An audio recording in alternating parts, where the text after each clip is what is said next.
Ang pagpangalan ng whistleblower na si Julie Dondon Patidongan kay Atong Ang at sa iba pang personalidad kaugnay sa missing Sabongeros ay exclusive report ng GMA Integrated News. At sa kanyang press conference, pinuna ni Ang pagbabalita ng GMA kaugnay nito. Hindi ako pareho ng Channel 7 na hindi binabalanse lahat.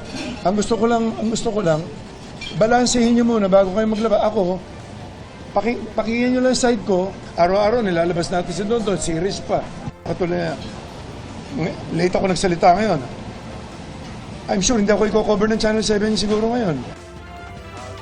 Pero kahapon lang po lumabas ang ulat ng GMA Integrated News kaugnay ng pagpangalan ni Patidongan kay Ang.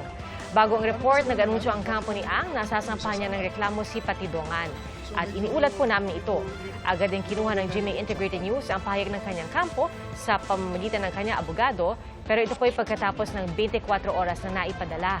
Agad naming inilabas dito sa saksi ang pahayag ng kanyang kampo, gayon din ang panayam sa kanyang abogadong si Attorney Lorna Capunan. Lumabas din po ang ulat sa iba pang newscast at sa iba't ibang plataforma ng GMA Integrated News. Mga kapuso, maging una sa saksi. Mag-subscribe sa GMA Integrated News sa YouTube para sa iba't ibang balita.